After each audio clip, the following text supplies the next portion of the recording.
दोस्तों, स्वागत है आपका आपके स्टूडेंट्स लर्निंग चैनल में। और आज से हम लोग शुरू करने वाले हैं अनुवाद। तो अनुवाद की श्रृंखला को हम तो आगे बढ़ाएंगे, लेकिन एक आधार होना चाहिए ना कि हम कैसे अनुवाद करें किसी किताब से, या जिसको आप भी ले सके, आप भी पढ़ सके, अध्ययन कर सकें। तो हमने जो लिया है वो है रचना अनुवाद कौमुदी। ठीक है, तो आज से हम लोग जो है ये रचना अनुवाद कौमुदी को पढ़ना शुरू करेंगे। ये बहुत ही सरल ढंग से डॉक्टर कपिल शर्मा की है ये किताब, और बहुत ही सरल ढंग से इसमें अनुवाद करने की को बताया गया है। तो सरल से कठिन की ओर इसमें अनुवाद करने का जो तरीका दिया हुआ है वो है सरल से कठिन की ओर है।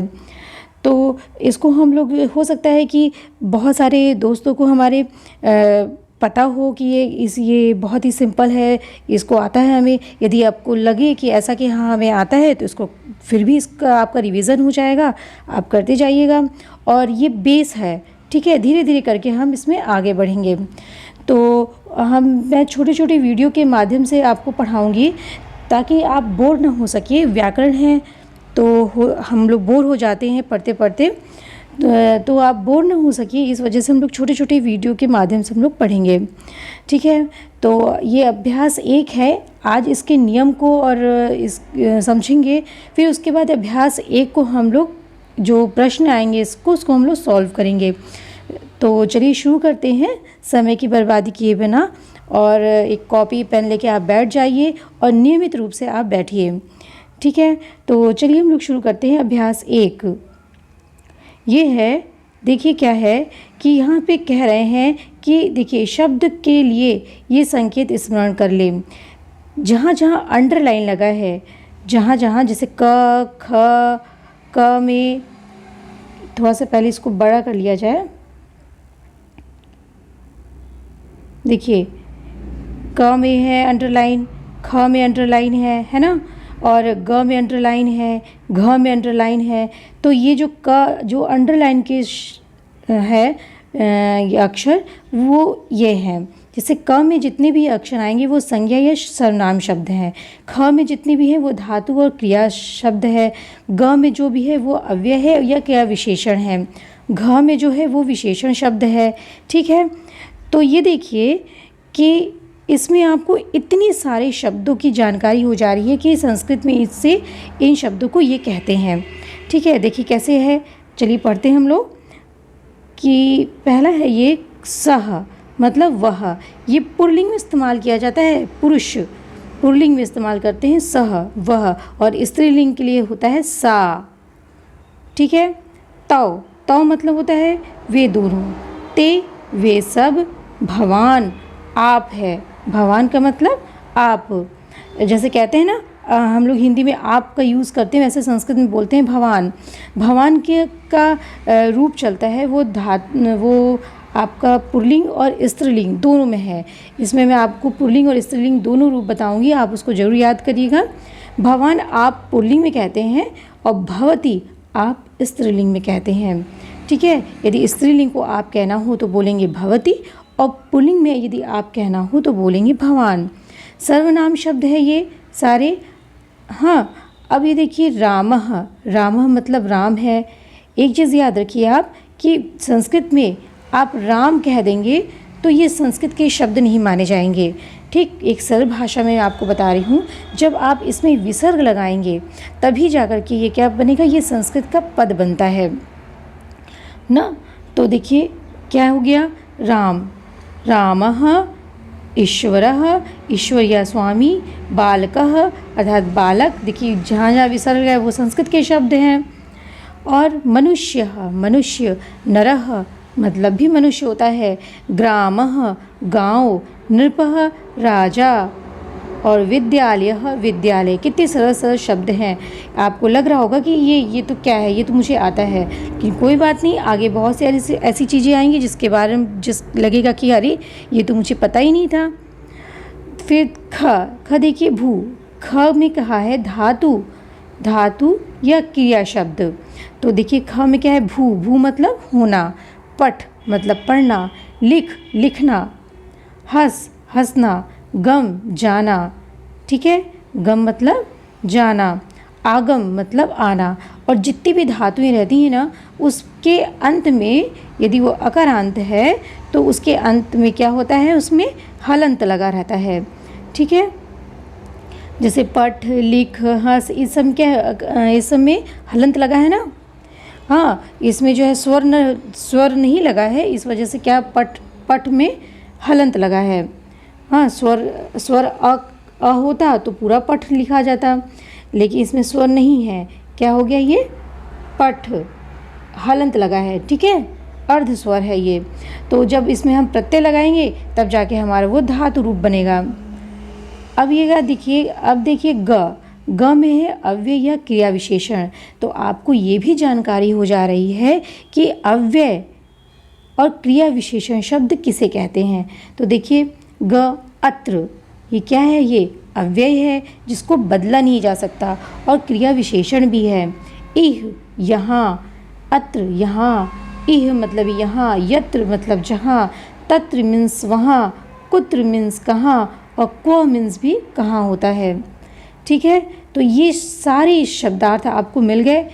ठीक, तो ये बहुत ही छोटे छोटे हैं, लेकिन फिर भी मैं चाहूँगी कि आप अपनी, यदि आप अनुवाद की शुरू कर रहे हैं तो आप शुरू से ही अपनी कॉपी पे इसको नोट करते हुए जाइए। ठीक, ये तो आप जान ही चुके हैं, ये सूचना दिया है कि इसमें कौन सी चीज़ हम कैसे पढ़ेंगे। अब देखिए क्या कहते हैं दूसरे नंबर पे कि चिन्ह अर्थात लकीर तक अर्थ का बोधक है। चिन्ह अर्थात लकीर तक अर्थ का बोधक है। जैसे 1 से 10 तक, 1 से 10 तक। अच्छा, ये जो कह रहे हैं, ये जो लकीर है, हाँ, चिन्ह जो है वो किसका बोधक है, तक का बोधक है। ठीक है, राम, हाँ, जैसे राम विद्यालय, राम और विद्यालय, देखिए क्या है, राम विद्यालय, राम से विद्यालय तक के शब्द हैं। जब भी यहाँ पे आपको ऐसा चिन्ह नज़र आए ना, ये योजक वाला चिन्ह, तो आप समझ जाइए इस चिन्ह का क्या मतलब है, तक है। ठीक है, ये कपिल शर्मा की भाषा है, इन्होंने अपनी शॉर्ट में समझा दिया है कि जहाँ जहाँ ये चिन्ह आएंगे, जहाँ तो वो क्या होगा, तक होगा। आप उसको उस तरह से समझिएगा। ठीक है, तो राम से विद्यालय तक के शब्द, हाँ, तो राम विद्यालय, राम करके डैश कर दिए, इसका मतलब राम से विद्यालय तक के शब्द क्या है, ये वत अर्थात तुल्य, सदृश्य। वत का मतलब क्या हो गया, तुल्य, सदृश्य। जैसे रामवत अर्थात राम के तुल्य रूप चलेंगे, रामवत कह दिया, वत का मतलब ही होता है दोस्तों, रवत का मतलब क्या होता है, तुल्य, तुलना करना। हाँ, तो यदि रामवत आ गया तो उसके तुल्य ही रूप चलेंगे। अब भवतीवत कह दिया तो भवतीवत की यानी भवती के तुल्य ही रूप चलेंगे। ठीक है, एक लकीर समझ लीजिए, इसका अर्थ हो गया तक। हाँ, कपिल शर्मा जी ने कहा कि मैं अपनी भाषा में जब भी ये लकीर खींचूं तो आप समझिए कि इसका मतलब तक है, और जब भी वत कहें तो आप इसका क्या मतलब समझेंगे कि तुल्य कह रहे हैं, कि उसकी समान कह रहे हैं, कि इसके समान ही चलेगा रूप। तीसरा कह रहे हैं, नियम बता दिया आपको, इस किताब को पढ़ने का नियम बता दे रहे हैं, कह दे रहे हैं कि राम विद्यालय, तो आप पहले ही पढ़ चुके हैं कि राम से विद्यालय तक यानी रामवत अर्थात राम शब्द से विद्यालय शब्द तक के रूप राम शब्द के तुल्य चलेंगे। हाँ, यहाँ देखिए राम से विद्यालय तक के जो शब्द हैं आपके, ये जो आपको दे रहे हैं ना खा में, राम, ईश्वर, बालक, नर, ग्राम, नृप, विद्यालय, राम से विद्यालय तक की जितने भी रूप आएंगे आपके, राम, ईश्वर, नर, ये सब किसकी तरह चलेंगे, रामवत चलेंगे अर्थात राम के समान ही चलेंगे। ठीक है, अब भू आगम भवतीवत, और भू से आगम तक, अब ये देखिए भू से आगम तक, भू से लेकर के ये आगम, भू से लेकर के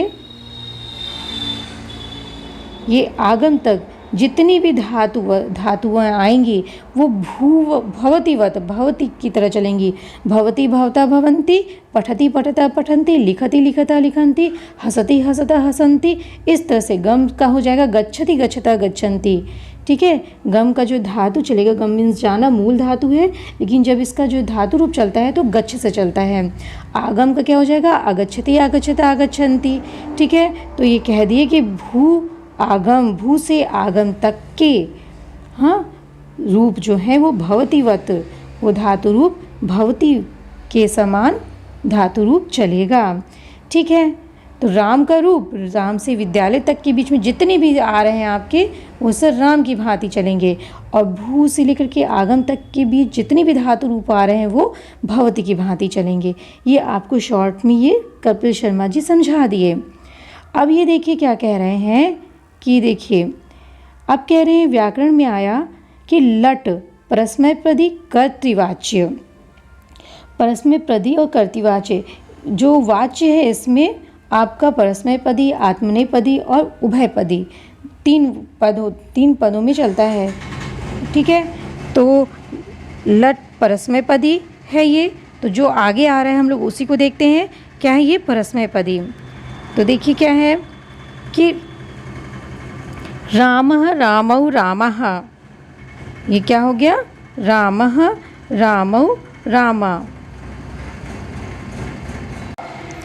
कर्तृवाच्य अर्थात होता है कि जिसमें कर्ता हो, ठीक है, फिर कर्म हो, फिर क्रिया हो।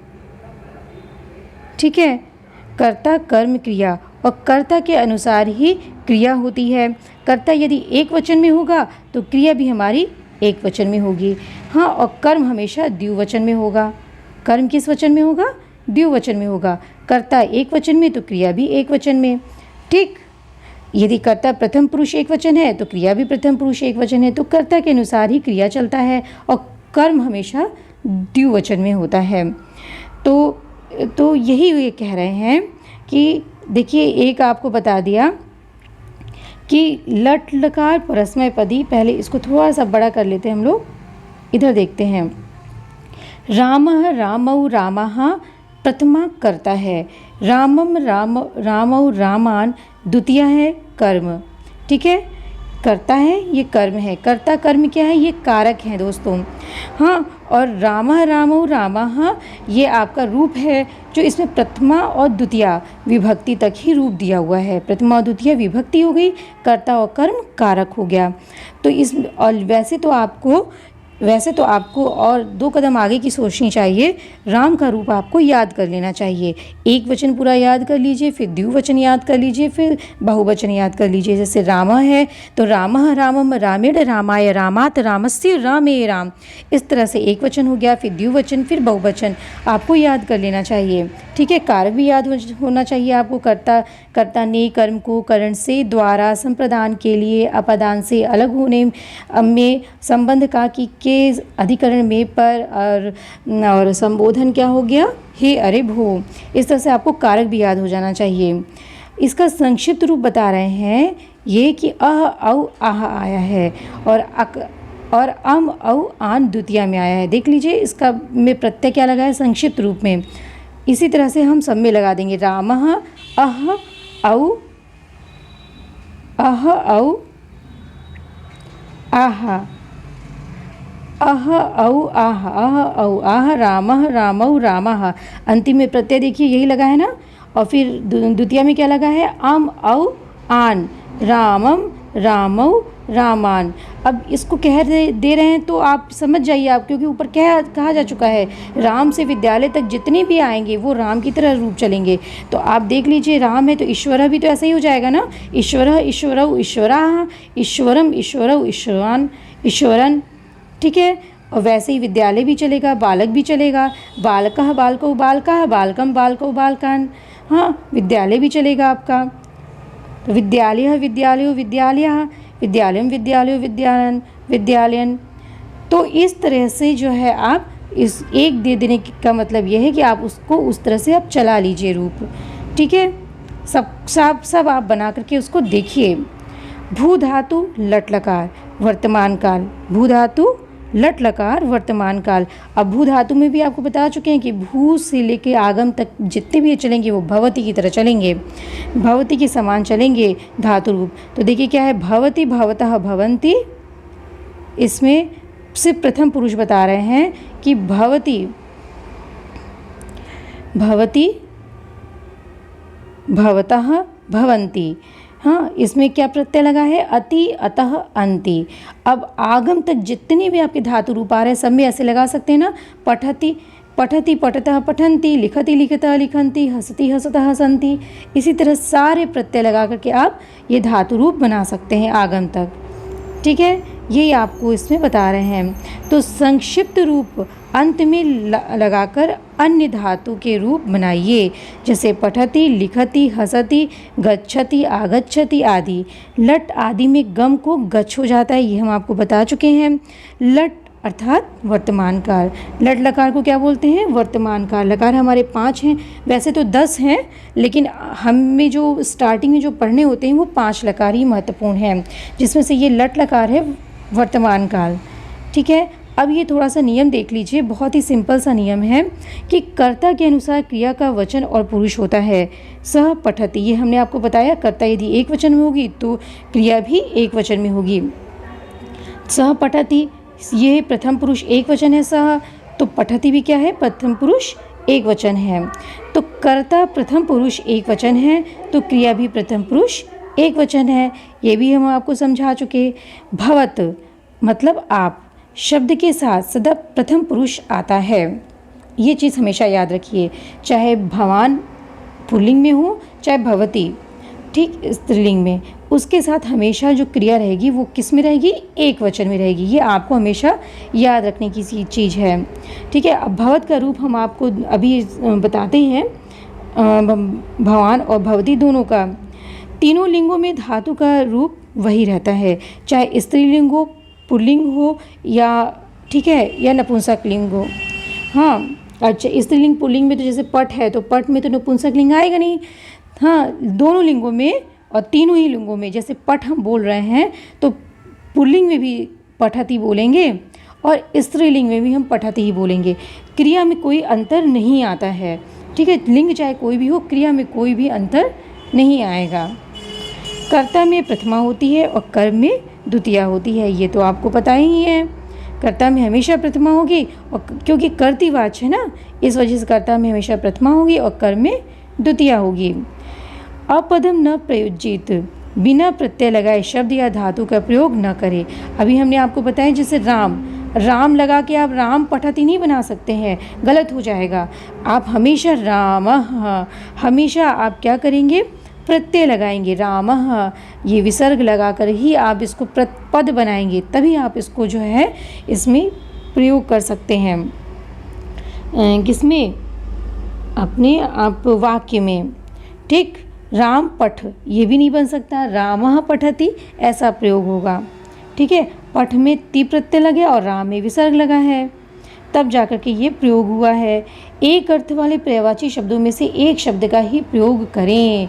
जैसे बहुत सारे शब्द आ गए, हाँ, और एक ही अर्थ देते हैं तो सिर्फ एक ही अर्थ वाले शब्द का प्रयोग करना चाहिए। ठीक है, बहुत सारी पर्यायवाची शब्दों का प्रयोग नहीं करना चाहिए। ठीक, हाँ, जैसे कि मनुष्य मतलब भी मनुष्य होता है और नरह मतलब भी मनुष्य होता है, तो हम दोनों का इस्तेमाल कर दें ना, हम एक ही का इस्तेमाल करेंगे, प्रयोग करेंगे। ठीक है दोस्तों, तो आज ये हमने पहला लिया अभ्यास, और इसका आगे का अभ्यास हम लोग पहले ही अभ्यास में ही, पहला अभ्यास नियम बताते हैं, फिर दूसरे में उसके अभ्यास को हम लोग करेंगे। ठीक है, तो आज ये देखिए भवती का भवत शब्द का पुल्लिंग शब्द लेकर के आए हैं, इसको आप ज़रूर से नोट आउट कर लीजिए और इसको याद करिए। ठीक है, तो देखिए क्या है कि भवान, और हमेशा ऐसे ऐसे याद किया करिए। ऐसे क्या होता है ना, बहुत सारी चीज़ें जो है एक साथ हमें याद हो जाती हैं, महत्वपूर्ण चीज़ें याद हो जाती हैं। एक वचन का कुछ भी पूछेगा आप बता देंगे, द्विवचन का कुछ भी पूछेगा आप बता देंगे, बहुवचन का कुछ भी पूछेगा आप बता देंगे, तो ऐसे ऐसे याद किया करिए। ठीक है, तो देखिए क्या है, प्रथमा द्वितीय विभक्ति है, भवान भवंतम भवता भवते भवतः भवतः भवतिः, ये पुल्लिंग का एक वचन है। भवन्तौ भवन्तौ भवद्भ्याम भवद्भ्याम भवद्भ्याम भवतोः भवतोः। और चूँकि ये सर्वनाम शब्द है इस वजह से इसमें संबोधन नहीं लगा है। भवन्तः बहुवचन में भवन्तः भवतः भवद्भिः भवद्भ्यः भवद्भ्यः भवतां भवत्सुः। ठीक, अब स्त्रीलिंग में देखिए क्या है, भवति भवतीं भवत्या भवत्ये भवत्याः भवत्याः भवति। द्विवचन में भवत्यो भवत्यो भवितभ्यां भवितिभ्यां भवितिभ्यां भवतोः भवतोः। बहुवचन में भवत्सः भवतीः भवतिभिः भवितिभ्यः भवितिभ्यः भवतीनां भवत्सु। ठीक है, पुल्लिंग और स्त्रीलिंग इसलिए दिए हैं ताकि आप टैली करके याद करिए। जब आप किसी चीज़ को टैली करके तुलना करके याद करते हैं ना तो वो चीज़ जल्दी याद होती है। ठीक है, तो इसको ज़रूर से स्क्रीनशॉट ले लीजिए और इसको याद कर लीजिए। अब यहाँ पे हमने कुछ और शब्दार्थ दिए हैं आपके आगे के अनुवाद के लिए। इस तरह से शब्दार्थ आप करेंगे तो आपके शब्दार्थ कोश जो है बहुत ही अच्छा हो जाएगा और अनुवाद करने में आसानी होगी। देखिए दोस्तों, क्या है कि शाटी या शाटिका साड़ी, दुकुलम या उत्तरीयम दुपट्टा, कंबलम कंबल, शिरस्त्राणम टोपी, अंगमर्जनी अंगप्रोक्षणम अंगोछा, हारः माला माला, मेखला कर्धनी, उष्णीशम पगड़ी, अधोवस्त्रम धोती, कंचुकी चोली, मुद्रिका अंगूठी, कंकड़ः वलयम, कंगन कहते हैं, कंकड़ कहिए या वलयम कहिए, कंगन को कहते हैं, कुंडलम कुंडल। तो ये रहा दोस्तों आज का वीडियो और आज हम लोग यहीं पे समाप्त करते हैं और मिलेंगे आपसे अगले वीडियो में इसके अभ्यास के साथ में। तब तक के लिए नमस्कार। जो भी आपको दिक्कत हो परेशानी हो कमेंट बॉक्स में ज़रूर पूछिए, हम ज़रूर बताएंगे और मिलते हैं अगले वीडियो में। तब तक के लिए नमस्कार।